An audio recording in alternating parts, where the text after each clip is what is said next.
नमस्कार, सच्ची रिपोर्ट में आप सभी का स्वागत है। मैं हूं आपके साथ निहारिका सिंह नागर। आइए नजर डालते हैं आज की बड़ी तमाम खबरों पर। पहाड़ों की रानी मसूरी के इतिहास का वह काला दिन जब 2 सितंबर 1994 को अलग उत्तराखंड राज्य के निर्माण को लेकर शांतिपूर्ण तरीके से प्रदर्शन कर रहे प्रदर्शनकारियों पर तात्कालिक उत्तर प्रदेश पुलिस और पीएसी द्वारा गोलियां चला दी, जिसमें 6 लोगों शहीद हो गए तो कई लोग घायल हुए हैं व एक पुलिस अधिकारी भी शहीद हुआ। 2 सितंबर 1994 को शांत वातावरण के लिए मशहूर पहाड़ों की रानी मसूरी गोलियों की आवाज से गूंज उठी। पूरी मसूरी में बारूद की सुगंध से महक गया, जिससे कि पूरी मसूरी और उत्तराखंड में लोगों को आग बबूला हो गए और उत्तराखंड राज्य की मांग ने तूल पकड़ा। देश के सामने उत्तराखंड को अलग राज्य बनाने की मुहिम में इन 2 घटनाओं ने आग में घी डालने का काम किया।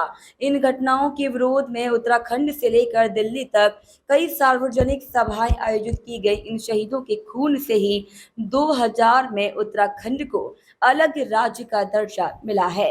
1 सितंबर को खटीमा गोलीकांड के बाद रात में ही मसूरी थानाध्यक्ष को बदल दिया गया था। यहाँ झूला घर स्थित संयुक्त संघर्ष समिति कार्यालय के चारों ओर पीएसी व पुलिस के जवानों को तैनात कर दिया गया था।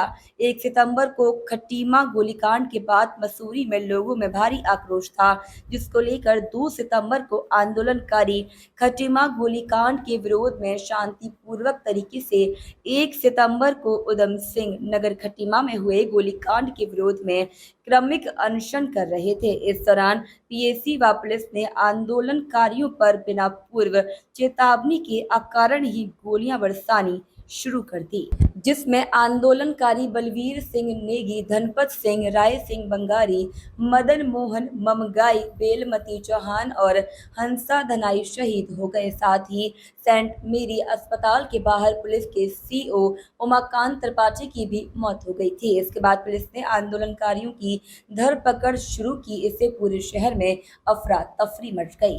क्रमिक अनशन पर बैठे 5 आंदोलनकारियों को पुलिस ने 1 सितंबर की शाम को ही गिरफ्तार कर लिया था, जिनको अन्य गिरफ्तार आंदोलनकारियों के साथ में पुलिस लाइन देहरादून भेजा गया। वहां से उन्हें बरेली सेंट्रल जेल भेज दिया गया था। वहीं वर्षों तक कई आंदोलनकारियों को सीबीआई के मुकदमे झेलने पड़े थे।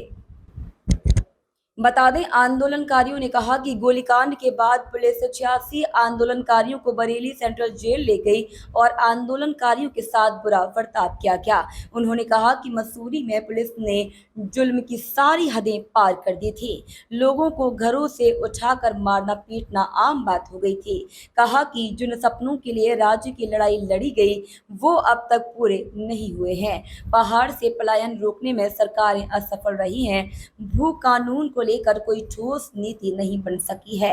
आंदोलनकारियों के परिजनों ने कहा कि उन्होंने अपने परिवार के सदस्य को खोया, लेकिन इतने सालों में कोई बदलाव देखने को नहीं मिला। किसी भी पार्टी ने राज्य के विकास के लिए खास काम नहीं किया। राज्य आंदोलनकारी ने कहा कि 2 सितंबर की घटना को कभी भुलाया नहीं जा सकता। उन्होंने कहा कि पुलिस के सीओ को भी शहीद का दर्जा मिलना चाहिए। कहा कि उत्तराखंड की सत्ता पर काबिज रही पार्टियों ने पहाड़ को छलने और ठगने का काम किया है। पहाड़ का विकास आज भी एक सपना बना हुआ है। आज से 29 वर्ष पहले सन 1994 में जो गोली कांड हुआ था और शहीदों ने जो शहादत दी थी उत्तराखंड राज्य को बनाने के लिए, अपने सीने पर गोलियां खाई थी, परंतु उनके सपने अभी भी कहीं पूर्ण होते नजर नहीं आ रहे। आज 23 वर्ष होने को आ रहे हैं हमारे इस उत्तराखंड राज्य को बने हुए, परंतु यहाँ की स्थिति वैसी की वैसी है।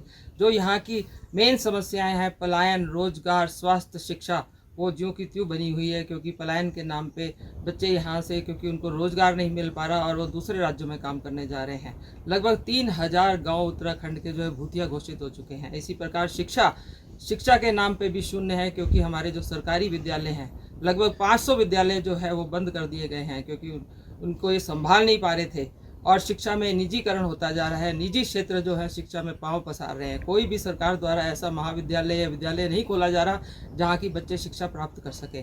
इसी प्रकार स्वास्थ्य की समस्याएं भी जैसे पहले थी वैसे ही आज है। पहाड़ों पर कोई डॉक्टर नहीं है, कोई सुविधा नहीं है। गर्भवती महिलाओं को किस प्रकार से दूसरे दूर दराज क्षेत्रों में जाना पड़ता है, दूर अस्पतालों में जाना पड़ता है जहाँ पर कि उनका इलाज हो सके, वहाँ कोई ऐसी सुविधा नहीं है। इसी प्रकार पलायन भी सबसे बड़ी समस्या है। गोलीकांड को 29 साल हो गए हैं। जो उत्तराखंड वासियों ने जो सपने देखे थे, मसूरी वासियों ने जो सपने देखे थे वो खरे नहीं उतरे हैं। आज भी सरकार हमारी उत्तराखंड की तरफ पूरा ध्यान नहीं दे रही है। बेरोजगारी चरम सीमा पे है और जो उत्तराखंड वासियों का प्लान मसूरी लोग बस छोड़ के जा रहे हैं। सरकार को इस तरफ ध्यान देना चाहिए क्योंकि जिस उत्तराखंड वासियों ने अपनी शहादत दी थी उसमें उत्तराखंड सरकार धरातल पे कुछ भी नहीं कर पाई है। एक ये सरकार से ये है कि उत्तराखंड वासियों का ध्यान दिया जाए। 2 सितंबर 1994 का दिन था। उस दिन मेरे को अच्छी तरह से याद है, कभी नहीं भूल सकते। उस दिन जब जुलूस में दोनों साइड से आए, झूला कर इकट्ठे हुए और झूला कर जो हॉल था उसे सीएजी ने कब्जा कर लिया था। भीड़ के लोगों ने कहा हमारा कब्जा खाली करो जिससे कि हम यहाँ अपने आंदोलन बैठे रहें, लेकिन उन्होंने एक की नहीं सुनी तो गोलियां चलानी शुरू कर दी। उमाकांत त्रिपाठी ने रोकने की बहुत कोशिश की। ऊपर पहाड़ से पत्थर गिर रहे थे। उमाकांत त्रिपाठी ने पत्थरों को कहा कि पत्थरों को रोको, पत्थर नहीं फेंकने चाहिए। भीड़ के ऊपर सब लोग घायल हो रहे हैं, लेकिन किसी ने एक नहीं सुनी। पीएसी वालों ने वो पूरा उनको गोली चलानी शुरू कर दी। उमाकांत त्रिपाठी घायल हो गए, उनके हाथ पे गोली लगी। उनको एक भीड़ के कुछ लोग लेकर के सर पे अस्पताल में आए तो हाथ से इतना ज़्यादा खून बह चुका था। कोई पुलिस उनके साथ नहीं थी किसी तरह की, कोई उनके साथ एक हवलदार भी नहीं था, कोई होमगार्ड नहीं था। तो वहाँ करके उनकी इतना खून बह गया था कि उनकी डेथ हो गई। मैं तो कहना चाहता हूँ कि जब से उत्तराखंड बना और जितनी भी सरकारें यहाँ पर आई, हर सरकार ने ये तो कहा कि हम आंदोलनकारियों का और शहीदों के सपनों को उत्तराखंड बनाएंगे, लेकिन किसी ने आज तक एक बार भी कोशिश नहीं की आंदोलनकारियों से पूछे कि वो कैसा उत्तराखंड चाहते हैं या चाहते थे। आज तक किसी ने इस तरह की बात नहीं की। और बिल्कुल सही का पलायन नहीं चल रहा है, बेरोजगारी उतनी ही है। उत्तराखंड की कोई नई योजना इस प्रकार की नहीं आई कि यहाँ पलायन रुके। उत्तराखंड के अंदर भू कानून आज तक नहीं आ पाया जिस प्रकार से सबकी आंदोलनकारी हैं उन सबकी मांग है कि उत्तराखंड भू कानून बने जिससे कि यहाँ पलायन भी रुके और यहाँ की भूमि जो है बाहर के लोग कब्जा ना कर सके। दूसरी चीज़ इसी के अंदर आज तक भी इतने वर्ष हो गए, ये 29 वर्ष इसको हो गए हैं, लेकिन आज तक भी उत्तराखंड आंदोलनकारियों का जो वो था चिन्हीकरण था पूरी तरह से, वो आज तक नहीं हो पाया। फाइलों में फाइल लटकी रहती है। कहीं भी ऑफिस में चले जाओ कोई बात करने को तैयार नहीं होता किसी भी ऑफिस में। जी, जब हमारी सोच ये थी, जब हम 10वीं 11वीं में पढ़ते थे, हमने समझा था कि वो एक उत्तराखंड राज्य बनेगा, पूर्ण राज्य बनेगा और गाँव का सर्वांगीण विकास होगा। परंतु इन 20-22 सालों में हमने देखा कि यहाँ भाई भतीजावाद और जितने भी माफिया वर्ग हैं आज उन्हीं का भला हो रहा है। आम जनता की जो सोच थी और शहीद आंदोलनकारी जो अपनी शहादत दी इस राज्य के उस परिप्रेक्ष्य में, वो आप जो है अधूरी समझते हैं कि जितनी भी सरकारें आ रही हैं वो सिर्फ अपने हित के लिए काम कर रही हैं। जनहित की तो उसमें कोई बात ही नहीं आ रही और वो जो है सीमित रह गए देहरादून तक। जबकि ये जो हमने परिकल्पना करी थी उत्तराखंड राज्य की, ये संपूर्ण उत्तराखंड क्या विशेषकर पहाड़ी क्षेत्रों के लिए, क्योंकि पहाड़ी क्षेत्र इतने वो थे, पिछड़े थे कि जहाँ बिजली पानी से सब लोग वंचित थे, स्वास्थ्य सुविधाएं नहीं थी, रोजगार नहीं था। परंतु आज इन सारी बातों की यहाँ की सरकारें भूल चुकी है। सबसे पहले तो मैं उत्तराखंड राज्य प्राप्ति के लिए जिन्होंने अपनी शहादत दी है उन शहीदों को नमन करता हूँ। और हमें कभी ये नहीं भूलना चाहिए कि उस समय जिस तरह जो है ये आंदोलन चला, वहाँ जहाँ प्रदेश में समाजवादी पार्टी थी वो एक केंद्र में जो है कांग्रेस पार्टी थी, और जो प्रताड़ना जो आंदोलनकारियों को झेलनी पड़ी है उसमें जितना सहभागिता जो है समाजवादी पार्टी की है उतनी ही जो है कांग्रेस की भी है। और आपने देखा होगा कि जब राज्य प्राप्ति का आंदोलन चल रहा था तो कई वरिष्ठ नेता कांग्रेस के कह रहे थे कि हमारे लाश के ऊपर जो है उत्तराखंड राज्य बनेगा। हम धन्यवाद देते हैं और याद करते हैं स्वर्गीय अटल बिहारी वाजपेयी जी को, जिन्होंने इस उत्तराखंड राज्य की हमें दिया है।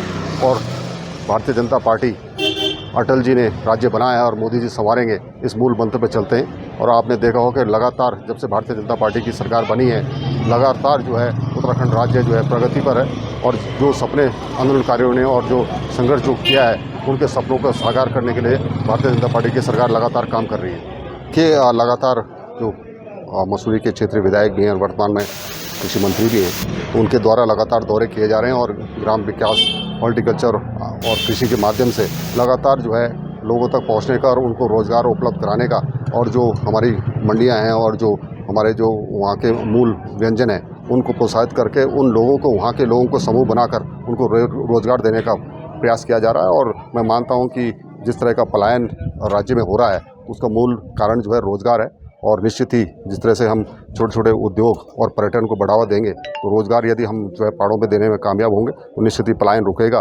और धामी जी की सरकार द्वारा अभी कुछ समय पूर्व हिमगिरी योजना चलाई थी, जो हमारे सीमांत क्षेत्र हैं जहाँ पर जो है पलायन बहुत ज़्यादा हो रहा है, तो उन पे जो है जो हमारे फोर्सेस के लोग हैं उनको विशेष प्रोत्साहन देकर उन पर उनको एक इंसेंटिव देकर उनको जो है सीमांत एरियाओं पर बसाने का काम किया जा रहा है। और मैं मानता हूं कि भारतीय जनता पार्टी पलायन को रोकने में लगातार काम कर रही है। सबसे बड़ी बात, आंदोलनकारी उन शहादतों को हम नमन करते हैं, उन आंदोलनकारी साथियों को नमन करते हैं जिनकी बदौलत ये परवान चढ़ पाया और ये छोटा उत्तर प्रदेश से जो है विभाजन के बाद ये राज्य, नए राज्य की स्थापना हुई 2000 में। ये सोचा गया था, हमसे थोड़ी भूल हो गई। हम आंदोलनकारी जरूर थे, बहुत शिस्त में हम लोगों ने काम किया, जेलों में गए, जेलों में जो है रहे, जेलों में जगह नहीं हुई। फिर भी हमने इस आंदोलन को और आगे बढ़ाने का प्रयास किया, जिसके तहत उसी का फलस्वरूप है कि 2000 में जो है हमको ये राज्य स्थापना मिल गई। लेकिन हम वहाँ पर थक हार के सो गए। हमने कहा राज्य तो हमको मिल गया, अब जो है राज्य चल जाएगा अपना आप ही। हमको उस समय 6 महीने 1 साल जो है बहुत सजग होना चाहिए था, उससे तीव्रता से हमको आगे बढ़ना चाहिए था। किसी को गलत चीज़ों की धारणा यहाँ स्थापना नहीं होने देनी चाहिए थी, लेकिन दुर्भाग्यवश हम थक गए और हम सो गए। ये हमारी भूल है आंदोलनकारी साथियों की। हम तो आज भी कहते हैं कि जिस राज्य की प्राप्ति के लिए लोगों ने शहादतें दी, उसमें आज आंदोलनकारी कह रहा है कि हमको 10% क्षैतिज आरक्षण के लिए, हे प्रभु, हे सरकारों, हे प्रभु, तुम हमको जो है इसमें क्षैतिज आरक्षण दो। बहुत क्षैतिज आरक्षण ही नहीं, बल्कि उससे भी बढ़कर जो है यहाँ के विकास में उनकी भागीदारी होनी चाहिए थी, आधारशिला रखनी चाहिए थी। और उनका जो ज्ञान, मनोविज्ञान था, जो शहादतों का सपना था कि खूबसूरत ही अपना जो है छोटा सा राज्य होगा, पहाड़ी राज्य होगा, उस पहाड़ी राज्य की राजधानी पहाड़ में होगी और उसमें जल जंगल और ज़मीनों के बेहतर तरीके से उन्नयन करने की बात होगी, नौजवान को रोज़गार की बात होगी, शिक्षा के क्षेत्र में उन्नयन होगा और आगे बढ़ेंगे।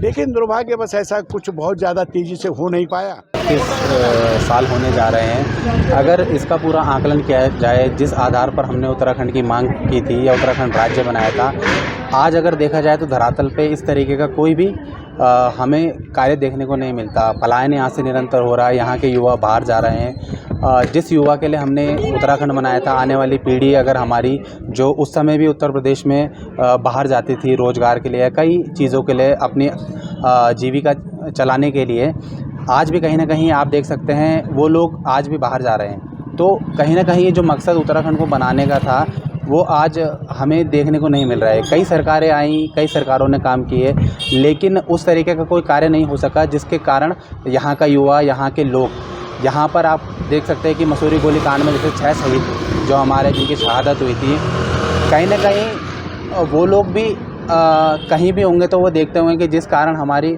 शहादत हुई थी, जिस कारण हमने अपने प्राण दिए थे, आज वो उत्तराखंड उस तरीके का नहीं है। और उन शहादत के साथ साथ जो हम उत्तराखंड के लोग हैं, उत्तराखंड की युवा पीढ़ी है, वो भी कहीं ना कहीं सोचती है कि उत्तराखंड में कुछ इस तरीके की व्यवस्थाएं होनी चाहिए कि हम लोग अपने ही पहाड़ी क्षेत्र में अपना जीवन यापन कर सकें, चाहे उसमें रोज़गार हो, चाहे कई सारी चीज़ें हों। देखिए सुनील सोनकर की रिपोर्ट।